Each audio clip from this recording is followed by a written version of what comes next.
La idea de este ciclo de documentales es concientizar a la población del grado de importancia que tuvo el ferrocarril para nuestro país. Las decisiones corruptas de nuestros gobiernos desde 1961 hasta la actualidad hicieron que, junto con la muerte del ferrocarril, también murieran cientos de pueblos a lo largo y a lo ancho de toda la Argentina. Concientizar a la población sobre la importancia del ferrocarril en la Argentina, el octavo país más grande en términos de superficie, implicará solicitar, reclamar a las autoridades pertinentes la reactivación de los ramales ferroviarios. Muchísimas personas no saben de qué se trata esta cuestión. Por eso, nadie puede defender lo que no sabe que tiene.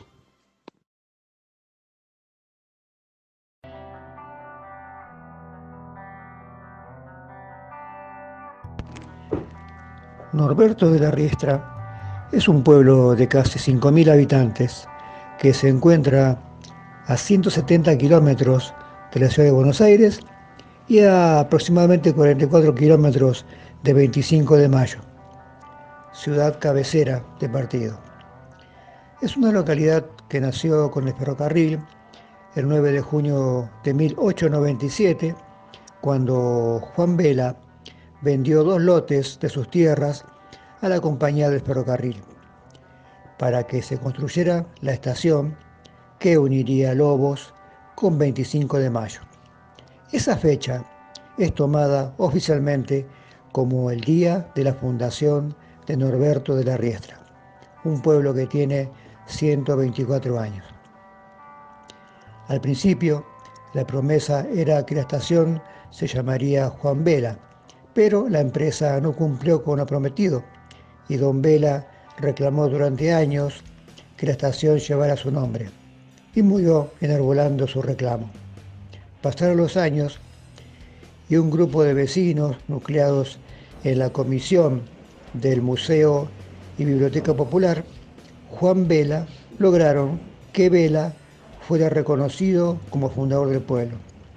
Y por eso entrevistamos a Alejandro Santopietro, vicepresidente del museo, con el que dialogamos sobre la historia del pueblo y su estación, que ahora lleva el nombre de Juan Vela.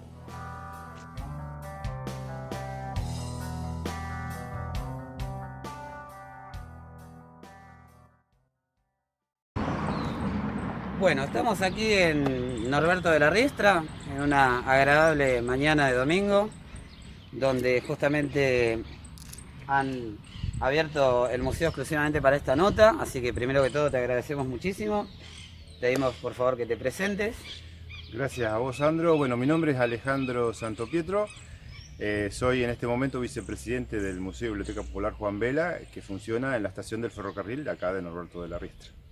Y bueno, por lo tanto, lo que vamos a hacer en el día de hoy es que nos cuentes todo lo que hay aquí adentro, que es una maravilla. Nosotros la otra vez vinimos y nos quedamos impactadísimos con todo lo que hay y con todo el conocimiento que vos tenés sobre no solamente la historia del pueblo, sino de un personaje bastante interesante para la historia de la Argentina, que fue don Hipólito Yrigoyen.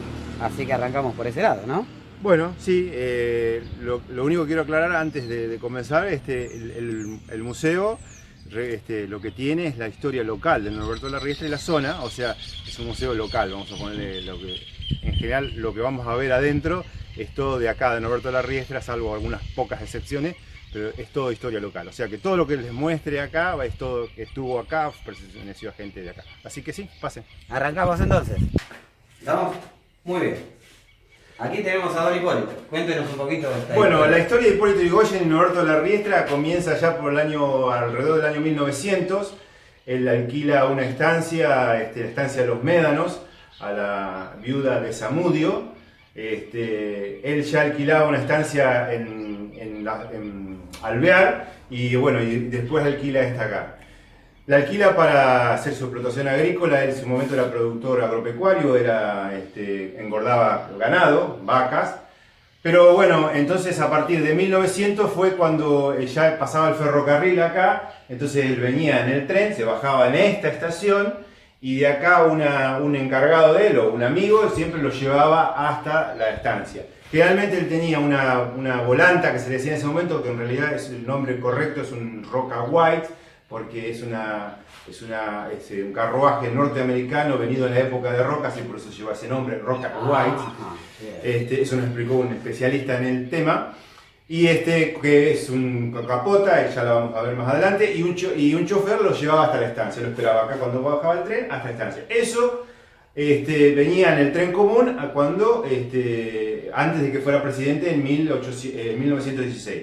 A partir de 1916, que él fue presidente, empezó a venir en el vagón presidencial, que se enganchaba atrás de la formación del ferrocarril y venía en el vagón presidencial justamente. Ese es un detalle. El vagón presidencial se enganchaba en el ferrocarril que venía de pasajeros. Claro, en la formación común que pasaba. Hay que recordar que en que él venía parando todas las estaciones también. Exactamente, sí, él venía en la formación normal.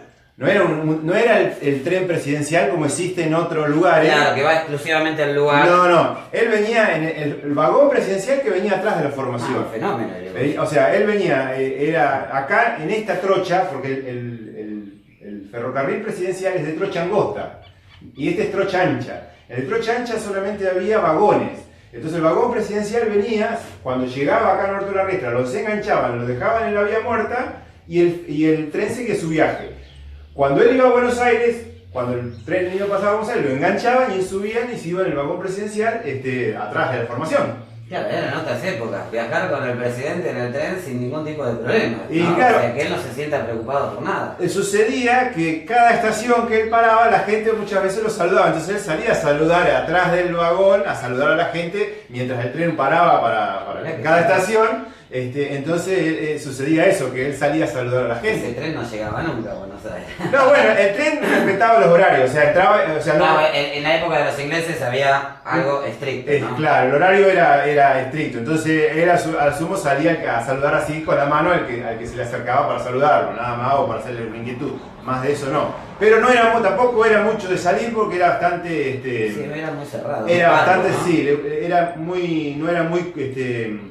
introvertido, sí, era bastante introvertido, sí. No era muy de estar con la gente.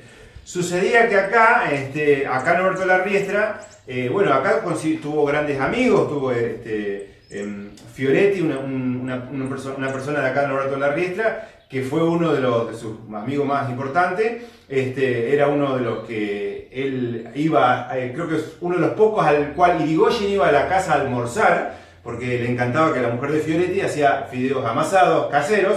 Y entonces a él le gustaba venir los domingos a almorzar a la casa de Fioretti, acá en el pueblo, que era uno de los pocos lugares donde él iba, si no se quedaba siempre en la estancia y generalmente no le gustaba que lo visitaran. Es más, en una oportunidad, dos periodistas, creo, de Buenos Aires que vinieron para hacer una entrevista a Irigoyen, convencieron al puestero de la puerta de entrada de Irigoyen de dejarlos pasar, y cuando Irigoyen se dio cuenta, echó a los periodistas y echó al puestero, que era, a pesar de que era una persona que tenía de mucha confianza desde mucho tiempo atrás. Entonces no le gustaba mucho. O sea, tenía su carácter. Tenía su carácter y tenía y tenía su gente de confianza, pero cuando le traicionaba la confianza no nos aceptaba más. Entonces, dicen, según esta anécdota, dice que le dolió mucho echarlo, pero dice que no pudo sostener más. Así que bueno, cuando él vino, volviendo atrás, cuando él alquiló en 1900, la estancia, el campo era un campo más que una estancia. La Médano era un campo que tenía un ranchito, no era una casa, por ahí lo tenemos en una foto allá el ranchito. Si querés mirarlo por acá, yo te lo explico. Este era el rancho que tenía en su momento el campo Los Médanos. Y ahí en los primeros años se quedó Irigoyen a pernotar en los días que venía. Como entonces no tenía un lugar adecuado, vamos a ponerlo, para quedarse, en el año 1907 hizo construir esta estancia, o sea, el casco de la actual estancia que aún se mantiene hoy en día, con 4 albañiles de Buenos Aires y la dirección propia de él, según dicen. Acá podemos ver otra foto de la estancia en el momento con el molino que todavía existe y las primeras plantas, porque no había plantación en ese momento, no de árboles en ese momento. Estamos hablando del año 1907-1908. Esta es la estancia en la actualidad, una foto de la estancia en la actualidad, con su entrada actual y bueno, y el molino actual como se encuentra en su momento ahora. Ustedes, con respecto a la estancia actual, ¿lo quieren pasar como patrimonio histórico? ¿Y qué problemática hay? Bueno, lo que nosotros venimos luchando desde hace mucho tiempo desde el museo, que la estancia de los Médanos, el casco de la estancia de los Médanos, sea declarado patrimonio histórico. No solo yo digo histórico municipal, histórico provincial, sino histórico nacional, sí. Porque es la estancia que hizo construir, porque esto no es que la compró, él la hizo construir, el primer presidente elegido por el voto popular en la República Argentina. Tal cual. O sea, el primer presidente democrático, vamos a decirlo así. Y entonces, y es lo único que queda de ese presidente material. Porque recordemos que la casa que él tenía en Avenida Brasil, a pesar de cuando él lo derrocaron, fue saqueada. Y después, cuando se hizo la autopista, fue destruida. Es que si hoy queremos hacerle un homenaje a Irigoyen en un lugar donde él, vamos a poner el físico, que él tuvo una casa o no existe. Lo único que queda es la estancia de los Médanos.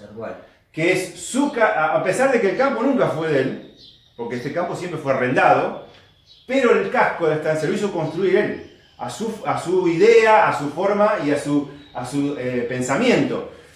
Porque, pensemos esto, él no construyó un castillo, estamos hablando del año 1907, cuando todos los estancieros, él era un estanciero, construían castillos o grandes mansiones, sin ir más lejos. Los Torquín, por ejemplo. Los Torquín puede ser, sin ir más lejos la estancia Huetel, que está pasando 25 de mayo, que es un enorme castillo. Eso es de los Zarza-Monsué, ¿no? Creo que sí, yo no sé bien de quién es, pero es una estancia enorme, es un castillo. Y las estancias de la zona en general son grandes construcciones. Hay un montón que son estilo francés con lujos, digamos, porque en la época se podía construir porque había grandes ganancias en el campo. Sin embargo, Irigoyen... Lo que pasa es que Irigoyen tenía una vida extremadamente austera. Era su pensamiento y su forma de vida. Exactamente. Pero aparte, porque él, todas las ganancias que tenía en el campo, lo volcaba a la política. Recordemos que él en el año 1905 hizo una revolución para lograr que en el año 1912 se aprobara la ley Sáenz Peña. La 8.871. Claro, que fue la que nos dio la posibilidad del voto universal.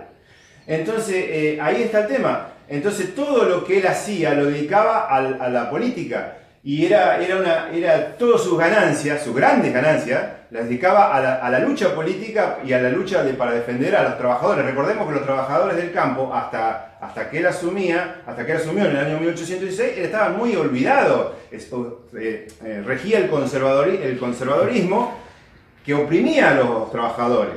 A partir de que asumió Irigoyen, se empezaron a hacer unas reformas laborales que le dieron más... Podemos decir que fue el primer gobierno popular en la Argentina. ¿Sí? Exactamente. Contrariamente a lo que dicen que otros gobiernos fueron de índole popular, pero fue el primero. El primero fue Irigoyen, y eso, o sea, después se habla de Perón, pero Perón ¿qué hizo? Levantó las ideas de Irigoyen y muchas que habían quedado truncas, que no había logrado implementar, y las implementó. Claro. Y bueno, implementó otras más. Pero a su vez, en ese momento, Perón lo que hizo fue tomar la idea de Irigoyen y ver que en ese lugar había una beta política que no había sido explotada, y entonces a partir de ahí fue que llevó adelante todas las reformas que tal vez quiso hacer Irigoyen y no pudo. O sea que el ideólogo de todo ese proceso que se da años más tarde con la etapa peronista, bueno, en cierta medida es Irigoyen, que es cierto lo que decís, porque aparte Perón también toma de otros líderes, como ponen Palacios, por ejemplo, sí, ¿no? Sí. O Justo, sí. ¿sí? Pero es cierto que el eje central, ya que había plasmado a través de su presidencia, había sido Irigoyen, ¿no? El eje central para después desarrollar las ideas que Perón intenta llevar adelante o lleva adelante según la percepción de cada uno. Claro, muchas que lleva adelante, muchas que no, pero bueno, en realidad la idea central, vamos a ponerle de ese momento de la primera presidencia de Perón, fue implementar todos aquellos derechos de los trabajadores y aquellas cuestiones que los trabajadores le habían quedado trunca, que los más humildes habían quedado sin poder llevar adelante. Un aspecto en el plano educativo tenía que ver la reforma universitaria del 18. Claro, bueno, había Creo que el estatuto del peón rural, un montón de cosas que no habían. Bueno, en este momento yo no me recuerdo cuáles eran, pero yo sé que hay un montón. Sí. Hay cosas, por ejemplo, detalles que uno dice. A mí me contaban, o sea, uno recopilando la historia, me dicen que desde Norberto de la Riestra, todos los días una persona le llevaba, se subía en el tren. Hay que recordar que el tren pasaba 4 veces por acá, por Norberto de la Riestra en esa época. O sea, a la semana 4 veces. No, en el día 4 veces. ¿4 veces en el día? Claro, 4 veces en el día. A Buenos Aires. A Buenos Aires, la capital. Entonces vos tenías, en el tren de la mañana subía una persona con un bolsito con verdura fresca para llevarle a Irigoyen, que le gustaba comer la verdura fresca en Buenos Aires. No te lo puedo creer. Sí, exacto, era así. Cuando me dieron ese dato, yo digo, me pareció estrambólico, me pareció algo... ¿Cuánto tardaba en ese momento el tren entonces? Y no tardaría más de 3-4 horas. Mirá vos. O sea que la verdura llegaba en condiciones. Pero, obviamente llegaba en condiciones. Claro, pero cuando me dieron ese dato, un detalle que es muy lindo explicarlo, porque yo digo, me parecía, bueno, hasta me parecía estrafalario, vamos a decirlo, que te hicieras traer la verdura a tu casa desde Norberto de la Riestra, más de 100 kilómetros a Buenos Aires. Pero, cuando él fue presidente, una de las medidas por decreto que tuvo que tomar fue que las empresas de ferrocarril, porque recordemos que los ferrocarriles eran privados, no eran del Estado. Claro. Las empresas de ferrocarril le debían dar prioridad de carga a todos los productos perecederos. Porque si no, iban a la cola, o sea, a medida que iban llegando, iban cargando. Entonces los productos perecederos podían estar un día o 2 días o una semana esperando para la carga. Se perdía. Entonces todo. llegaban al mercado de abasto muchos de los productos en malas condiciones o directamente podridos. Claro. Entonces Irigoyen, cuando asumió, puso un decreto que las empresas debían darle prioridad de carga a todos los productos perecederos para que llegaran en condiciones al mercado de abasto. Un genio. Entonces ahí te das cuenta y eso aclara por qué Irigoyen, en el principio, antes de ser presidente, quería que le llevaran las verduras frescas, claro, porque no llegaban en condiciones a Buenos Aires. Llegaban podridas. Entonces él tenía una persona, un empleado o un amigo que le llevaba la verdura todos los días a Buenos Aires porque le gustaba comer la verdura fresca. Mirá vos. Entonces hay cosas, detalles que uno cree ya por entendido que no eran así. O sea, uno cree que si va, qué sé yo, un tomate, ya el tomate lo van a cargar primero. O va una lechuga que va recién cortada, la van a cargar primero. No, eso tenía una lógica. Por eso mismo. Exactamente. Claro, entonces venían, las empresas las tomaban como cargas generales. Entonces las a medida que iban llegando, las iban anotando en la carga. Y algunas pasaban un tiempo No, lo largo. que le importaba a la empresa era la carga. Era la carga. No, cómo llegara al producto. No como llegaba en sí. Porque ganaban los ingleses con justamente la tarifa que se cobraba por el transporte del producto. A ellos les importaba llevarlo, no les importaba si iba en buenas condiciones o en malas condiciones. Entonces pero ningún gobierno antes lo hizo, o sea, Claro. Cuando entró Irigoyen lo primero que hizo fue, que las cargas perecederas, si fueran huevo, carne, verdura, todas esas cosas, tenían que ir prioridad, o sea, llegaban y tenían que cargarse, las otras cosas tenían que esperar. Hay un detalle que nos contaste la otra vez cuando pasamos, con respecto a las anotaciones que hacía Irigoyen, que eso también habla de su persona, ¿no? Sí. Favorablemente, ¿no? Que él anotaba todo lo que compraba, él llevaba hasta si compraba, no sé, un pan, un kilo de pan, ¿cómo era la cuestión? Claro, no, eso... Que acá enfrente tenemos, ¿no? El almacén de Ramos Generales, sí. No era Irigoyen el que hacía eso. Irigoyen, como te decía, cuando arrendó la estancia de los Médanos, él criaba ganado, pero a su vez él subarrendaba a colonos, a trabajadores, vamos a ponerle a chacareros, vamos a decirlo así, para que se entienda, porque uno dice colonos y por ahí no se sabe lo que es. Claro. Chacareros que trabajaban en el campo, araban, sembraban y tenían animales. Entonces, porque eran, no sé, no tengo exactamente la cantidad de hectáreas, pero eran más de 1000 hectáreas la estancia. Entonces, parte de esas hectáreas, 40, 50, 30, 40, 50 hectáreas, la iba, en ese momento era la unidad productiva entre 30 y 40 hectáreas, se la daba a cada chacarero. Cada chacarero hacía su ranchito ahí, como se trabajaba en esa época, y ahí vivía con la familia, sembraba y cosechaba y tenía unos animalitos. Bueno, eso arrendaba. Uno de esos arrendatarios de él, un colono que le arrendaba a él, era Francisco Sabular.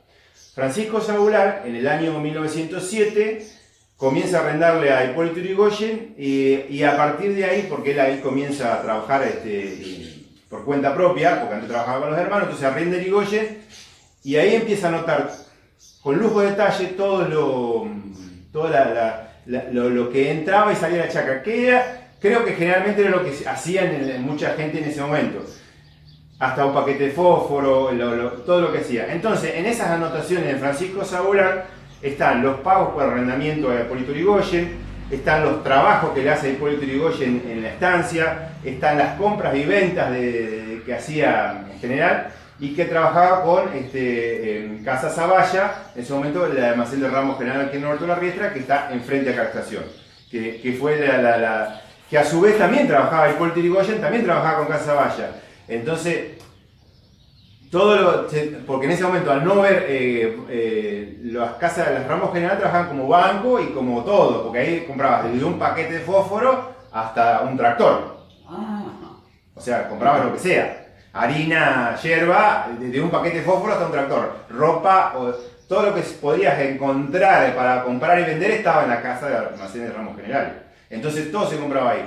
Lo único que creo que no se vendía era la carne, que eso sí se compraba en la carnicería, pero el resto se compraba todo ahí. Y el pan, puede ser que se compraba en la panadería. Pero y había una sola en ese momento. Había dos. Dos. Estaba la Casa Zavalla y Casa Burgos, pero ellos trabajaban con Casa Zavalla. Probablemente la Casa Burgos haya estado, yo no tengo la fecha, pero probablemente haya venido después. Pero ahí también él trabajaba con Casa Zavalla, porque tal vez tenía algún otro tipo de relación, además de comercial, tal vez política, tal vez, no sé, con los dueños en ese momento de Zavalla, que era un gallego y que había venido el año 1892 a Norberto de la Riestra. Otro detalle, bueno, en esas anotaciones que vos me decías, está todo anotado y bueno, y hay figura y ahí concretamente está cada pago de Francisco Sabular a Hipólito Yrigoyen. Y a su vez hay pagos, sí, lo que sí teníamos un recibo, porque Yrigoyen al trabajar con Casa Zavalla, él no le pagaba directamente a los empleados, sino que entregaba en Casa Zavalla y Casa Zavalla funcionaba como una casa de pago, como de un banco. Entonces los empleados venían muchas veces a cobrar a Casa Zavalla, entonces él le daba un recibo, una orden de pago, que tenemos una orden de pago que es esta, en realidad es una fotocopia, pero es a Manrique, por los trabajos realizados en Estancia de los Médanos, le pide a Zavalla que le pague con la firma de Hipólito Yrigoyen. Ahí está, la firma. Y si tenés en cuenta la fecha, te podés ver que es en 1930, creo que es marzo si no me equivoco. Abril de 1930. Abril de 1930 y Yrigoyen fue derrocado en septiembre de 1930. Sí. O sea, unos meses antes de su derrocamiento, él firmó ese pagaré para Manrique. Así que, bueno, eso es una prueba más de... Por ahí porque hay gente que no cree que Yrigoyen estuvo en Norberto de la Riestra, pero bueno, está totalmente documentado. Está todo documentado. Está todo documentado. Claro, aparte con testimonios de personas que en este momento no vas a encontrar a nadie que lo haya visto, claro. Pero sí que el padre le ha contado, que el abuelo le ha contado. Y sí, más. O sea, ¿se quiere hacer un mito de esto en algún punto, de que no existió Yrigoyen aquí? No, pero a la gente le cuesta creer. Porque es una... Pero a la gente que, a la gente de acá o a la gente que viene a visitar el museo. Y a la gente que viene a visitar el museo le cuesta creer. La gente de acá también, porque hay que recordar que cuando Yrigoyen fue derrocado,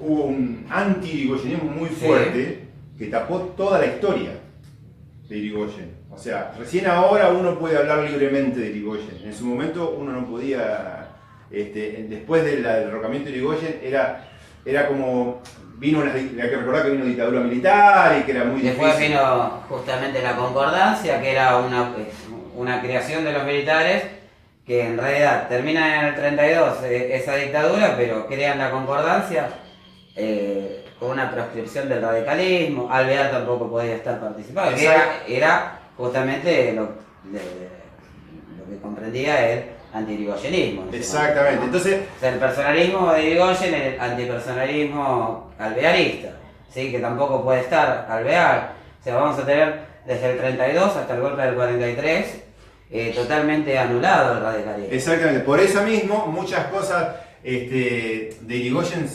desaparecieron, las familias de acá se quedaron con muchas pertenencias de lo que eran de la estancia de Irigoyen y que eran del propio Irigoyen, las cuales, por ejemplo, vajilla de la estancia que se usó como vajilla común, que no se resguardó porque aparte no se podía, como decía, no se podía decir que era irigoyenista o que era radical en ese momento, porque era muy... Después pasó lo mismo con el peronismo. Exactamente. Igual me corrijo, dije 32 al 43 porque en realidad, si bien el golpe es en el 30, sí, eso ya lo habíamos mencionado previamente, sí, o sea, 30 al 32, pero después todo el periodo que va del 32 al 43 también hay una fuerte persecución, ¿no? Al radicalismo. Claro, por eso. Entonces fue muy difícil, por ejemplo, esta volante que era la que yo te mostraba hoy, que te decía, la Rocaguay, que esta era la que iba originalmente de acá a la estancia de los Medios, que pertenece a Hipólito Yrigoyen y que la compró este señor que lo ves ahí en la foto, que es Alejandro Moisés. Alejandro Moisés, cuando la compra, que la compró muy barata, porque nadie se animaba a comprar los bienes de Yrigoyen por temor a la persecución. Entonces, eso lo agrego yo, pero para mí es así. Las crónicas de la época dicen que los bienes de Yrigoyen se vendieron muy baratos porque nadie se animaba a ofertar. Porque si el remate, cuando se hizo en la estancia del remate de Yrigoyen, que vino un rematador que era amigo y correligionario de Yrigoyen a hacer el remate, hubo mucha gente, muchos curiosos, pero pocos ofertantes. Claro, por el temor a lo que puede claro, por el temor de llevarse algo y después sufrir alguna consecuencia. Bueno, Alejandro Moisés, ese señor que es un señor árabe, sirio-libanés, la guardó, la compró y no la usó, la llevó y la guardó en un galpón. Estuvo guardada muchísimos años hasta que un día se recuperó y esa volanta el propio Moisés la donó al Museo Paula Florido de 25 de mayo, que es donde se encuentra en la actualidad. O sea que cuando vayamos con más tiempo a 25 de mayo, vamos a tener la filmación de esa... Si es que la deja. Al museo, sí, te permiten, creo, filmar y fotografiarla en el museo. Y está en buen estado de conservación. Y está bastante buen estado de conservación, sí, en la original. Restaurarla no serviría, o sea, hacer una restauración pierde toda la originalidad. Si no es necesario, no. Claro. O sea, eso es discutible, porque a veces tampoco, si está destruida, tampoco tiene sentido guardar algo destruido. Claro. Pero esta está bastante en buen estado de conservación y no se puede usar, pero bueno, como para vista, para mostrar, está bastante bien conservada. Y la otra cosa que te quiero mostrar, esta foto, que sería bueno que la veas, esa foto es Hipólito Yrigoyen y la señora Lucía Kilmurri de Tesano Pintos, acá en la estación del tren, esperando el tren acá en esta estación, esperando el tren en Norberto La Riestra. Esa foto es de una de las pocas que hay de Yrigoyen y que no existe en otro lado, porque en el archivo histórico, creo, de Buenos Aires tienen las fotos de Yrigoyen, pero esa seguro no la tienen. ¿Este Yrigoyen no es o ya es el presidente en ese momento? No tengo el dato, no sé si está la fecha de la me parece que no, pero sí, verdad, acá está la fecha. Sí, ya era presidente. 1920. Sí, porque aparte ya tiene, por la fisonomía, ya es el Yrigoyen que vemos en las fotos de presidente, ¿no? Sí, ahí o sí. sea, Ahí un hombre común y corriente esperando un tren en la estación Norberto de la Riestra, porque era así, sí, era presidente. Pero te nombro, Lucía Kilmurri de Tesano Pinto. Kilmurri era un estanciero muy importante de acá, que tenía un campo, la Yerba, uno de los principales campos de Norberto de la Riestra.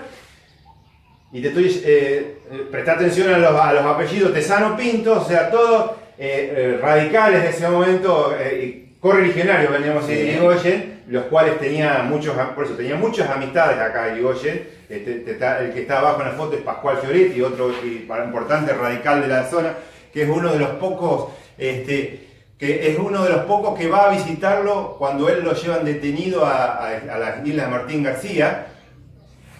que como te decía, iba a comer a su casa, entonces cuando él lo llevan detenido a Isla Martín García, Pascual Fioretti va a verlo a la Isla Martín García, que es uno de los pocos que lo va a ver, a visitar allá a la Isla Martín García, a Irigoyen. En un contexto donde había muy difícil que tener muchas agallas para ir a visitarlo. Un hijo, demuestra la amistad. un hijo de Pascual Fioretti vivía con Irigoyen en Buenos Aires, en ese momento tratando de aprender de Irigoyen para hacer política, sería en ese momento, para seguir trabajando. Bueno, cuando viene el derrocamiento todo se vuelve para atrás, ¿no es cierto?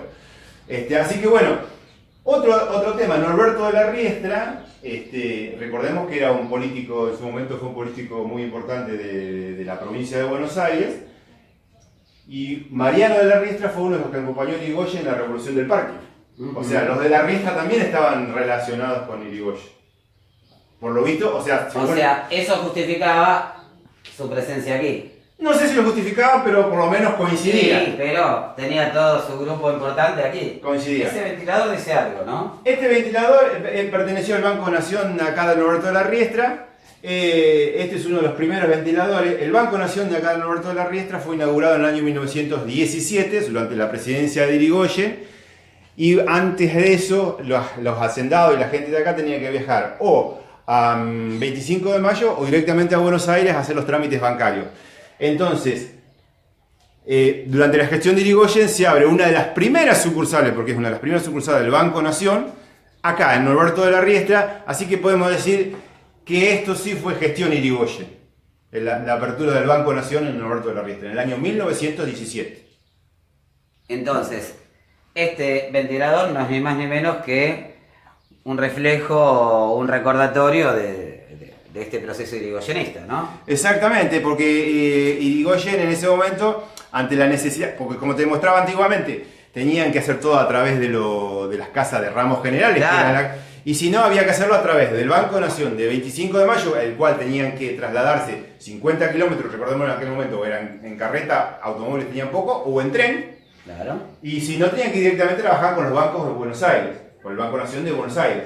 Entonces, para agilizar tal vez un poco las acciones bancarias y se abre la sucursal acá en Norberto de la Riestra en el año 1917. Recordamos que Irigoyen asumió en el 16. En el 16, qué maravilla, realmente. Así que bueno, eso es lo... acá tendríamos la primera parte sobre Irigoyen. Sí. Y acá creo que tendremos que cortar esta primera tanda para reiniciar otro, porque tendríamos que ir para el otro sector, ¿no? Sí. Estaría buenísimo.